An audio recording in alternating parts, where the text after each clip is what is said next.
Hi, everyone, and welcome to the Odd Ducklings, the podcast where we talk about neurodivergent life, careers, and everything in between. In today's episode, we will be focusing on awareness, more specifically, self awareness and getting to know yourself enough to understand your diversity. I think this is something that all of us go through, and if you fall under the definition of a neurodivergent, it's probably more relevant for you than it is for others, but it's not something that's only applicable to neurodivergent people. It's just about the general neurodiversity that is basically existing for all of us. In today's episode, we are going to be talking to Michael R. Kane. Not to be confused with Michael Caine, not the actor, that is. Michael joins us today as an established author, as an established educator, and an established leader in the Boy Scouts of America. When I did this episode, I actually had an intro that we did together, me and Michael.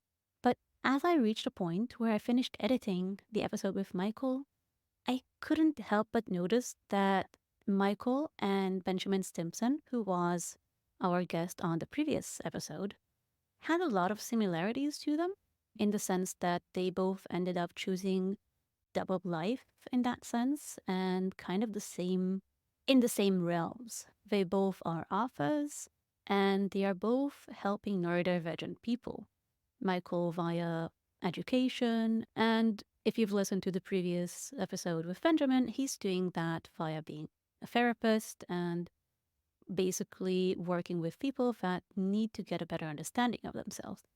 So, what I liked about the connection between these two episodes is that despite, in my opinion, having nothing to do with one another, you'll see they are very different people, both really exciting, wonderful individuals, but very, very different.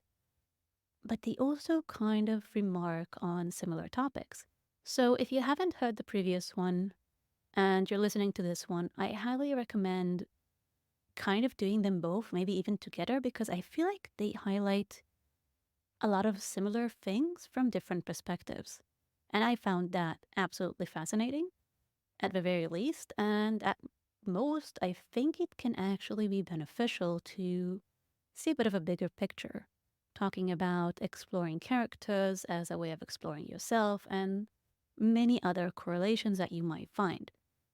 I just wanted to kind of highlight this before we jump into the episode to give you this hint. So, my recommendation is listen to the both of them and try to see how they complete each other despite being very, very different individuals. And tell me what you think. I thought this was kind of exciting when I figured it out. Maybe it should have been an obvious one, but here we are. That being said, I feel like I'm mumbling, and you guys didn't come here to hear me blabbering. I'm going to move on. I hope you enjoy the following interview with Michael R. Kane. And I'm going to jump directly into the episode now. So, Michael R. Kane, tell us a bit more about yourself. Where to begin? I'm currently a special education teacher who focuses on neurodivergencies. I get to help students who are struggling with their neurodivergence when I myself have actually been through what a lot of them are actually going through. So I get to advocate for them and help write their education plans and things like that. That's pretty cool for me, which wasn't even a path I was originally intending. It's life kind of took me that way.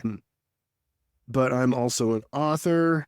I just put out my very first novel. It's now available on Kindle and through Amazon in paperback and hardback format. I'm also a father and a husband, and my boys both have neurodivergencies. My son just got diagnosed with, they call it educational autism because it's not like a formal diagnosis, but it's like a diagnosis enough so that he can have special care and stuff like that through his early development. And then my other one definitely has ADHD. He's not been diagnosed, but we know. Do you know if that's something that's available outside of the US? This option to get the diagnosis for the sake of your education? I'm not sure. I know that a lot of countries are actually better at it than we are. There's a lot of services available in education in the US that helps with development and overcoming some hurdles. So that's kind of what I do in my profession is I write the stuff into the plans for what students need in order to possibly have a little bit of extra time on an assignment, because sometimes neurodivergencies are really not allowing for being on the time schedule that neurotypical people might have. So like having 2 days to do an assignment versus 1 day definitely helps. Every student who has been identified with having neurodivergencies, they get their very own individual plan, talking about their present levels, talking about the different things that they need, teacher recommendations and stuff like that. So it's not just a one-size-fits-all kind of thing.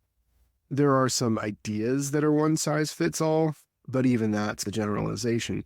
Saying that a student needs more time, sometimes that's just a day, sometimes it's just a week. And then some teachers are even okay as long as the student gets the stuff turned in by the end of the marking period, that they can still give them full credit on things. Mm-hmm. Sometimes that might be considered like a detriment, but it's there if they need it. It's not a hard and fast, just because you get 2 days doesn't mean you need to take 2 days. So if a student feels more comfortable that they can get it in like the very next day, then that's what they do, but they have the extra day if they need it, if they're having an off day or something. I think so many people, not just neurodivergent, might benefit from such flexibility. I agree. So we didn't go into any like icebreakers, but I want to do just the one that I found brought some interesting responses. Give me the best advice that you've ever received. I think the best advice I ever received, everything is only ever for now. Someone told me this when I was struggling relationship-wise, and she said that everything is only ever for now. That works for when relationships are bad or when things are struggling, but it works for everything else too. Anytime there's a hard and thing that's going on that's bad, if you think everything is only for now, you'll get past it. And the same goes for when things are good. Everything is only ever for now. It makes you think that maybe I should live in this moment instead of letting it pass. So it's probably the best advice I've ever been given. What you just said is so strong, because basically it means explore what's happening now, appreciate it, take it in, and make sure you enjoy it, right? And if you're not enjoying it, just remember that it'll soon be over. I love that. Okay, so we touched a bit on education, which is something that you feel very strongly about. But right now, one of the first things that I knew about you is that you are an author, that you have not only your book that you just published, and congratulations, by the way, that's an incredible feat. You also have a few in progress, almost ready books that you are thinking of moving on. So this is a path that you feel very passionate about. Tell us a bit more about how you came to decide that you're publishing a book. What does it mean to you? What were the challenges for you? I decided that I was going to publish a book back in 8th grade.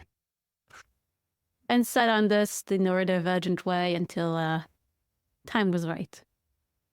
But at the time, it was very hard and fast that I was gonna get it done by the time I was a 10th grader. But that did not happen.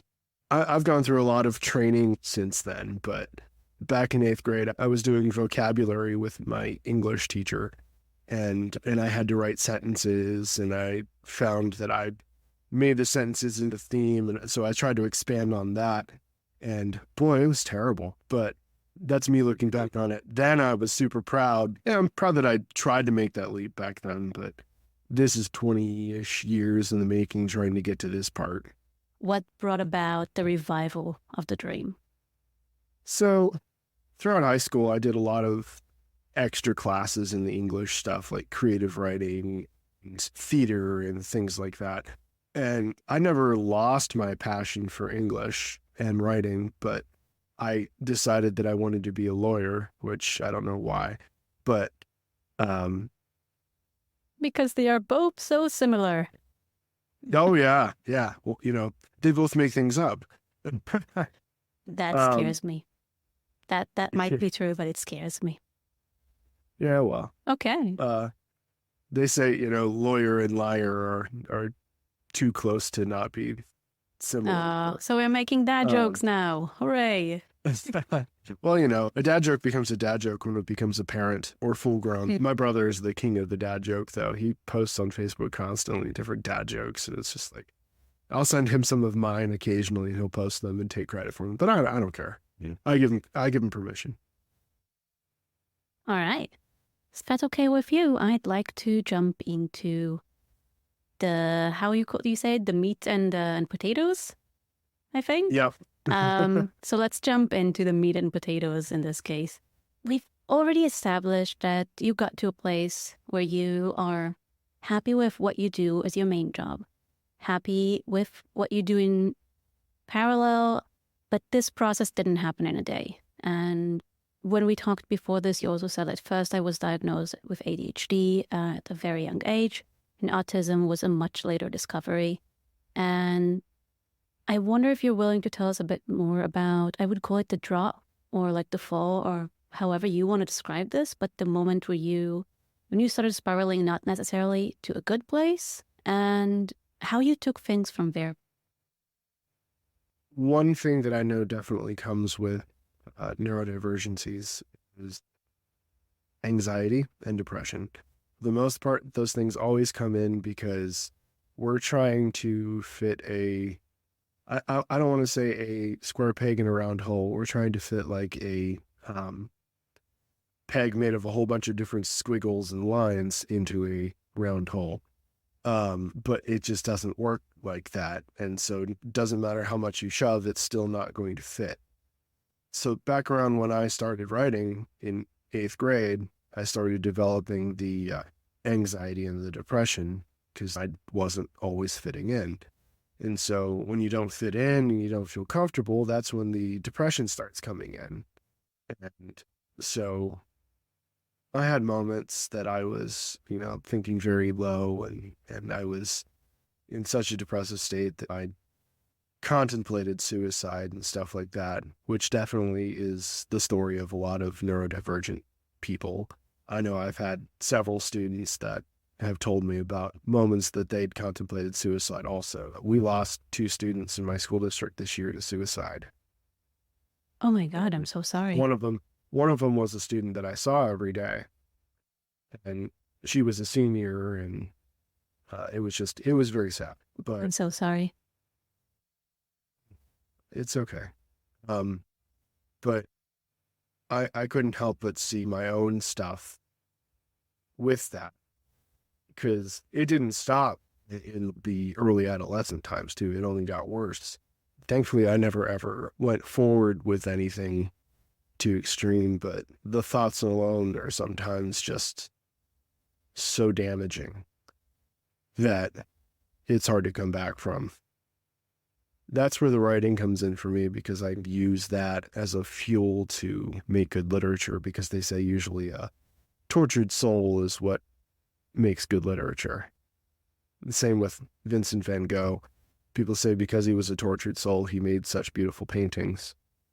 I can't help but think that Vincent van Gogh probably had some neurodivergencies. So naturally, we have the whole Doctor Who behind you, and this was also explored very deeply on one of the episodes of Doctor Who, but I think I hear this from you and I feel it myself, especially as somebody who studied art. Vincent van Gogh definitely speaks very clearly to people with tendencies to depression, which usually does fall for most neurodivergent people. Actually, before we got into this conversation, because to an extent I knew that we were going to touch on depression, I wanted to educate myself a bit more about the difference in how depression looks at neurodivergent people. And it's very common to have a very similar look for ADHD and for autism in this case. And a lot of times it's missed. Teenagers, of course, suffer the most from depression because the hormones are already raging and your brain is reshaping. So that's the worst part. It becomes even worse when you don't necessarily know how to recognize that, right? Self-recognition and coping. Yeah, absolutely. Recognizing who you are, which I think is very strong regarding you had a part of yourself that you were aware of as of a young age and a part of yourself that you found out later. And if we're talking about the Vincent van Gogh experience, growing up in a period where not only was it not too discussed that people have mental issues, it was definitely not cared for, not in any beneficial way. There was no solution, and the reaction to it was not at all supporting and positive. Yet they had no idea. Yeah. So I don't know at all if he was neurodivergent or not. He was definitely on the spectrum of some sort of mental issues. And I'm going to jump in here to something that you mentioned that you want to explore, which is being aware of what's going on in your mind and how that helps you, because I think it connects to you talking about your depression, especially as a teenager when it's sometimes dismissed, and with your experience as a teacher where you experience this loss now. And I'm so sorry for that. How do you use being aware of what you are to try and help others and try and help yourself cope with these experiences? So I believe it says in The Art of War that knowledge is power, and to know thine enemy is like the greatest power. And so when it comes to the early stages of finding out that you have a diagnosis and stuff like that, it's about knowing your enemy, because it's what's holding you back at that particular moment in your life. Education, learning about your neurodivergency and stuff like that, trying to figure out what is specifically going on in your mind is the most important thing. It isn't until later that you've finally coped with those things that you can see that it wasn't an enemy, it was an ally, but it was just fighting against you because it didn't know how to work with you. And so there's a lot of things that help bridge that gap between enemy and ally. Diagnosis is one thing, and then education is another, and then medication is even a third way to get that gap bridged. But none of those things happen overnight. So it's one of those things. I think Bruno Mars says, don't fight the feeling, invite the feeling. For the longest time, you do fight it, and you try to be how everyone else is, knowing that you don't fit that mold. Having the knowledge that you don't fit the mold is actually the first step in trying to not fit the mold. It's definitely something I've struggled with my entire life, because I'm just like, why can't I be somewhat more normal to how other people are? But there is no normal. Everybody's different in their own way, but there's like societal norms, which are made up anyway. There's different norms in USA than what there is in Germany. It's kind of a silly thing for us to try to fit in with society anyway, when society's norms are made up by people that are probably long dead. So tell us a bit more about your process. You said I fought with depression, and there was a process with your going all over the place, actually, that brought you here. What did you try during this time? What was the adventure you were on? There was a lot of self-masking. So that's a big term that's thrown around with neurodivergencies these days, because people are trying to pretend like they fit in the norms. And sometimes we even hide that from ourselves. And so I did a lot of that, where I hid what was going on, because if I pretended it wasn't there, it wouldn't be. And so that's that just creates bigger fallout later. But like fake it until you make it doesn't work in this case, though, right? No, it feels like it does at the time, but then it's bigger fallout later. So how did that manifest in your life with starting? You started with, I'm going to be a lawyer, because I don't know why.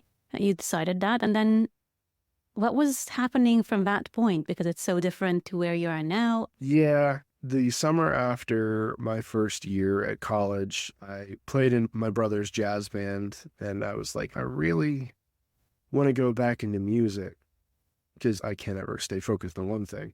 I tried that, and I didn't get into the music department because I was a returning student, and then my grandfather died on my birthday. And so the very next day, I went to the English department, and all of this happened on the same day. I didn't get into the music department, and my grandfather died. But then I went to the English department the very next day, and it like set the whole thing in motion. I said I want to be an English major, and I started that the very next semester. That was where everything started, because I went back to those writing roots. I went into writing studies as my primary thing to try to dig myself out of where I was with everything about not knowing who I was or what I wanted to do. But even then, I struggled with, I wanted to be an actor, and then I wanted to be a writer, and I didn't know what I wanted to do. And I graduated and was a salesman, and then went from there to working for the Boy Scouts of America. And I think it was there, when I lived completely by myself in the woods, that I really started having those really bad anxiety and depression moments. I had them throughout, but having nobody around, and the cell phone service wasn't great, and the internet service wasn't great, so it wasn't really easy to talk to people. I was in a completely new place, so I didn't know anyone. I sort of fell into routine, because routine is comfortable. And it was like I'd edited myself out, and all I did was routine. So I was losing every last bit of myself, to the point that I didn't even recognize myself in the mirror. I didn't know who I was. I was just the routine. And that was shortly before I started my YouTube channel to read my poetry, because it's like I saw that this change had happened. And so I was like, well, I need to try to get myself back out there. And even if people don't like it, I don't care. But at least, it's something for me. And so I did that, and it was fun, because I did funny voices and stuff like that. Didn't get very many subscribers, but whatever, it was for me. And then shortly thereafter, I met Abby, who then later became my wife, but she also had her own depression and stuff like that. And truth be told, I wasn't a great boyfriend at first. I really wasn't, because I was still stuck in my routine and the masking. And so I wasn't very supportive. It's kind of a jerk throughout it. I was very hardened by my own experience that I couldn't soften. And I'd gone through some bad breakups and stuff like that before that. And I'd been single for 2 years at this point. Did you open up about your depression with other people, your then girlfriend, or before that? No, not really. Maybe a little bit, but not really. Do you put that down to being raised as a man, or to being more on the autistic spectrum? I want to say probably being on the autistic spectrum. Just not being able to really share those emotions. And I think it was also trying to mask it from myself too. I mean, I would have moments where I'd have just complete mental breakdowns, but I was always alone when I did it. But after I met her and saw her own mental breakdowns and stuff like that, how she'd have these just ridiculous anxiety attacks. And I'd never seen what that looked like. It was like there was a T-Rex standing over her. I told her that maybe she should go talk to a counselor or something like that. Having never done that myself, but I thought, maybe somebody with professional knowledge could actually help her out. And it did. She still talks to a counselor every 2 weeks. And now I do too, which is a big thing for me. And it's nothing even earth-shattering. I just tell them about, what's going on in my life. It's sort of like this. And so I think finally starting to see how she fixed her own stuff was how I finally started to see that I was hiding all of this from myself and from her and from the rest of the world about what was just going on in my brain. I knew that I had the ADHD diagnosis. I didn't even know what that meant as much as I do now. But again, it was, like I said earlier, I was fighting it. It was my enemy. And so why would I ever want to harbor something like that? It's just something that was happening to me, not something that was part of me. which I feel like everybody kind of goes through that stage at some point. It's this is what's wrong with me, not this is what's right with me. And so, and that's a thing I try to tell my students too. It's nothing is wrong with you. You just don't know how to communicate with what's going on. And I feel like that helps them, because I know those type of things helped me, like finding out that, okay, nothing's wrong, but here's what I can do to fix it. And it's not necessarily fix it, but fix the relationship. Fix the relationship is a very strong statement. I love it. Mm. I'm of the opinion that despite it being very helpful to your students, that would be my assumption, it's also something that people need to go on their own. My mom used to have this saying that was told to her about my older brother. He needs to take his own steps. You can't take him up the steps because he's not going to get there because you brought him there. He needs to get there on his own. And I don't even remember what the source for this statement was, but a lot of times I take this because I think we're all taught by society that there's one way to exist, and that's no longer true because we're having podcasts like this. We're having so many.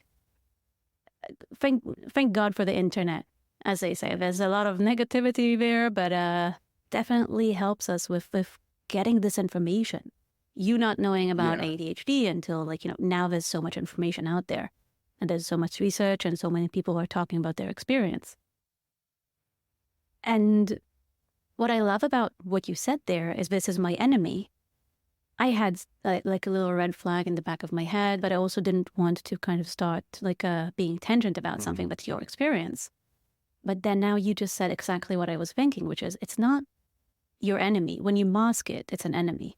When you embrace it, it's a great gift. It doesn't mean we do things the same as we talked before about your students. It just means you need to be a bit more aware until it's more clear for everybody that we are all very, very different. And neurodiversity is a thing, not just neurodivergent versus neurotypical.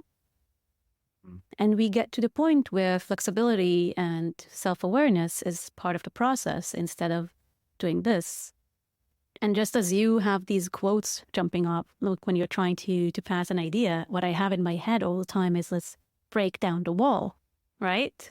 Which talks about very near what you're saying, because it's talking about the education in the UK and how the education system tries to make everyone into the same thing. And you don't necessarily fit. With that being said, you've gone through this process. You went to get help. I want to kind of jump into some more solutions. What were the things that you tried?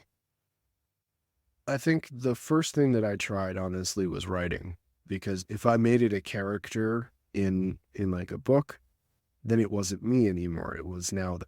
And so that was it was a peculiar way of masking that worked as a way to get it out of my system. And if nobody ever read it, that was just fine with me.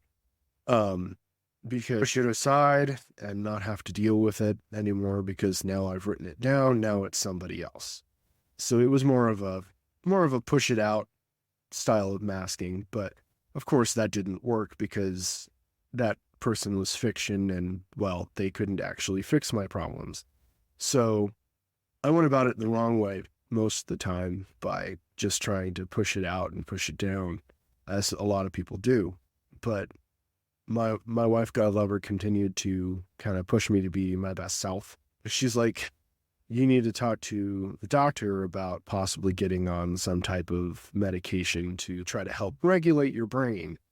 And so I was like, okay, I guess. Like, I was very against it because writing was very much a very big part of me. And I thought that the second I start taking meds, that I wouldn't have the ADHD to work with anymore, and that I would be more neurotypical and less creative.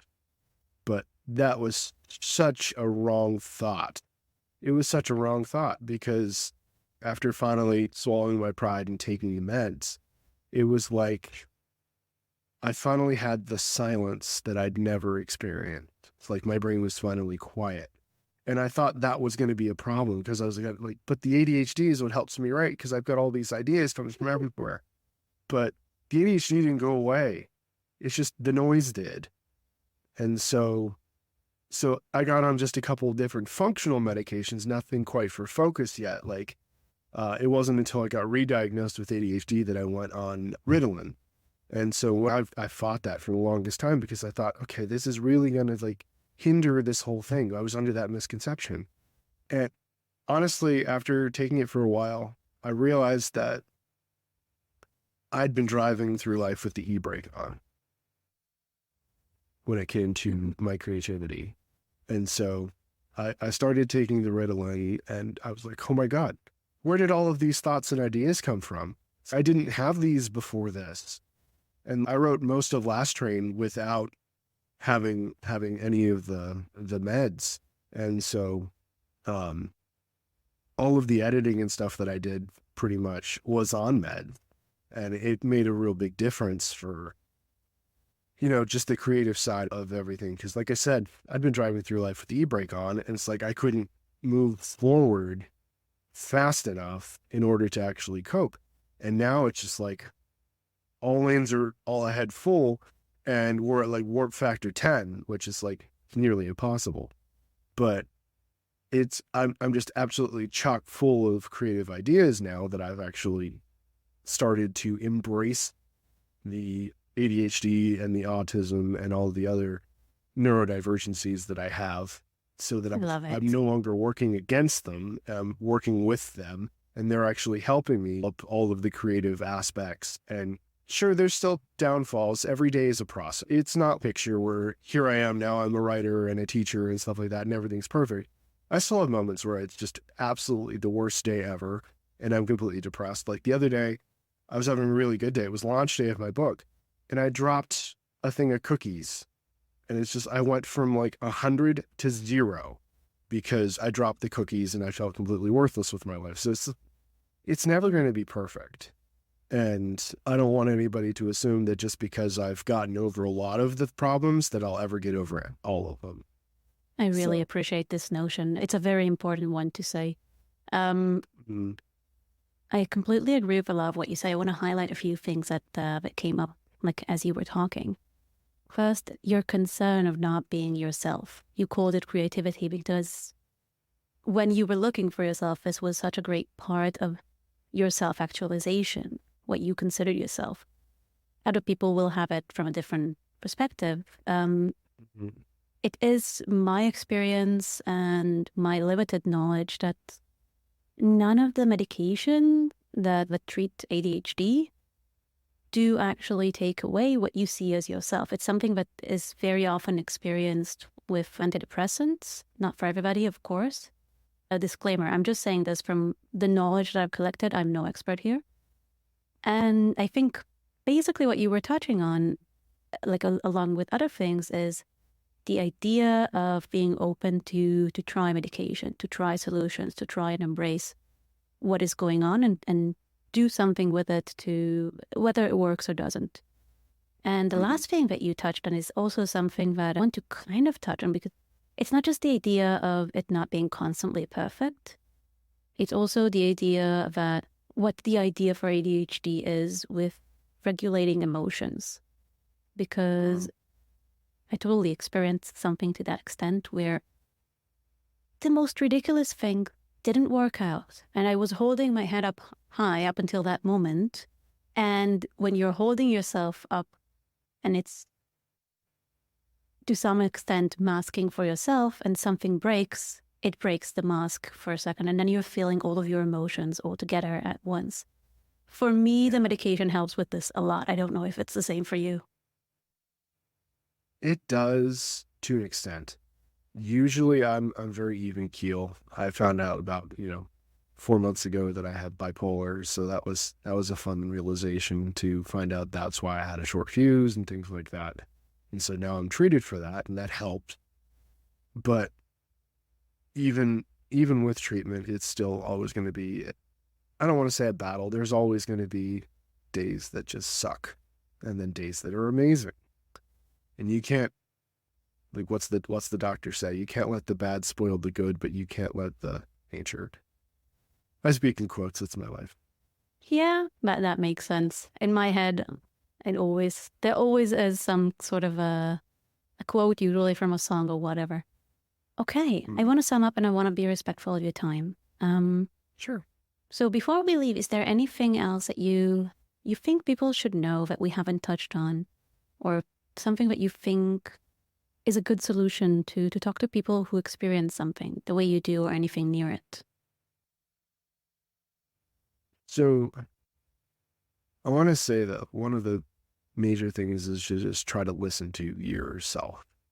Not listening to yourself is probably the biggest discredit you can ever do, because you know yourself better than anybody else does. You can't just expect to go talk to someone with a medical degree and expect them to know that you're sick. You know, it's like they have to actually listen to say, I've got a sore throat. It's the same thing. You don't tell yourself that you have a short fuse. So you have to listen to yourself so that you can help yourself get the help that you need. And it's not a bad thing to get help. From family, from friends. And if they don't want to see you in that light, then, you know, from a medical professional. And because it's hard for people, because my family didn't want to accept the fact that I had autism. They still struggle with it. They're like, I don't understand, but you're so high functioning. How could you have autism? It's like, because it's not about that always. Autism is such a strange beast because, like, you know, it's not like from the extent that everybody's Rain Man, you know, or everybody's Sheldon Cooper. Like, it's not like that's the spectrum. It's so much bigger than that. It's because I smile and make eye contact with people that don't have autism. It just means that I've learned how to do those things. It's differently for you. Exactly. And it actually is helpful for me when I don't make eye contact with people, because then I can actually think about what's going on and not what their eye color is, or like all of the intricacies of their face and stuff like that. So if I'm staring off into space, I'm actually concentrating.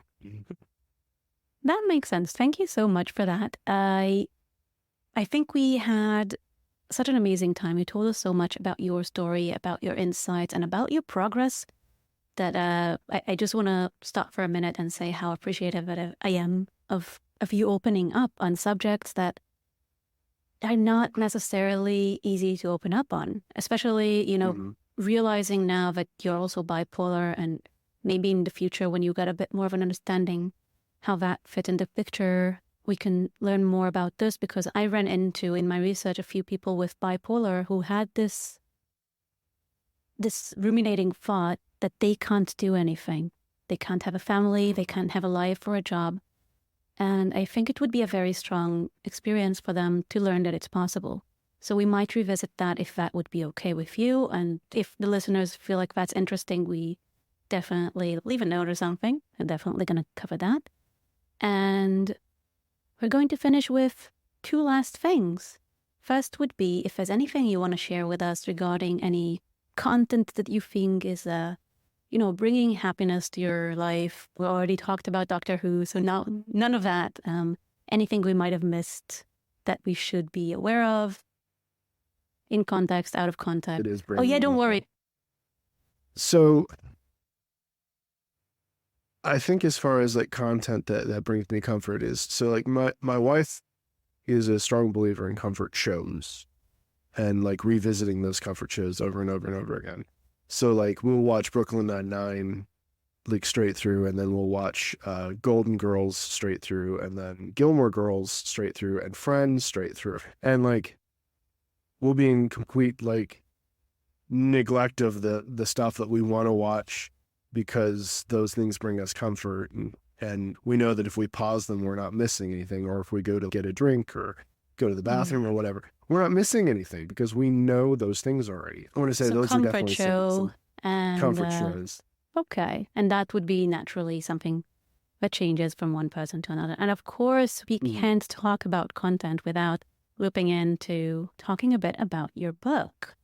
So we'd really be happy if you could tell us a bit about it. And I will definitely share a link below to the Amazon where you can purchase it, and of course to other pages. But for now, sweet.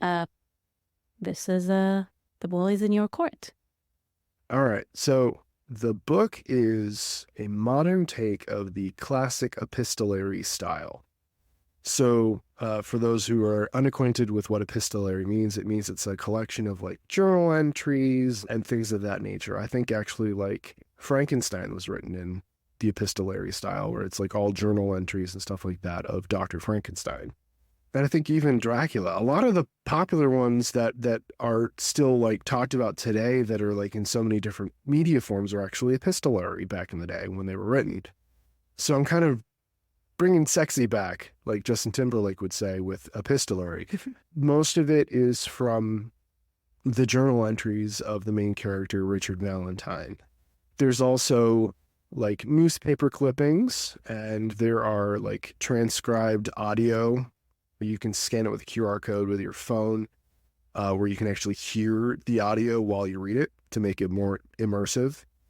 And there's also Facebook conversations and Facebook posts and stuff like that. There's even like a screen grab of an article online, all this stuff together in the book that you can see, and it adds to it. So like if you completely glossed over those things, you wouldn't miss anything from the story, but they add to the immersiveness of the story to kind of give you a slice of life of a person. The book follows the life of Richard Valentine. He's a newspaper reporter at kind of a small town newspaper, and he has to cover the sadder moments in people's lives, the crashes, the fires, the fatals. And so he gets called out 3 a.m. on a Saturday to cover the apparent suicide of a person by train. And he does his best to try to cobble together a story, but you have to get permission from the next of kin, and this particular case you have to get permission from the railway company and stuff to even put most of the information into the paper. He could honestly hear as much as he wanted, but without permission, he couldn't put it in. So everything goes to press, and then he checks his voicemails, and he had a missed call he immediately recognizes as the person who died by the train. So that person called him and read to him the last 2 stanzas of a poem that Valentine wrote in college called Last Train. Valentine never shared it with anybody at all. This is like such a strange moment for him that why is this person calling me, reading my poem, and then jumping in front of a train? Of course, he calls the cops on himself and gives them all of this information. And then he thinks that's just the end of it. But then he gets another missed call and then hears the police scanners go crazy, and it's the town librarian, and it's the same exact message. That kind of sets the whole thing in motion, where he wants to kind of figure out what's his involvement. And throughout the whole thing, he digs up these 200-year-old secrets. It's crazy. And meanwhile, more people are dying the exact same way and calling him about it. He journals the whole thing, but it's more than just the journals. It's also like the newspaper articles and stuff like that. So he could be a reliable or an unreliable narrator. We don't honestly know. But the things that we can definitely count on as being reliable are the newspaper articles and the transcriptions, because those are things that definitely happened. Determining if he's reliable or unreliable is entirely on you as the reader. And honestly, he calls himself out at it at the one point because he thought he was extra harsh in that moment than he probably should have been. So you actually read it both ways. I tried to make Valentine as real as possible. He deals with his own neurodivergencies throughout the thing. It doesn't specifically name them because, it's from his own journal entries. It's not just like the typical first-person narrative where the one person is just telling you absolutely every single part of it. You get all of these different pieces in order to try to tell the whole story. So it's kind of a modern take on that old style. I am definitely going to buy it this week, just FYIs. Cool. Oh, thank you so much for that. This has been amazing. Really looking forward to reading your book, and really thankful again for the time and opening up here. To our listeners, thank you so much again for coming here and staying with us. As usual, stay odd. And goodbye. See you next time.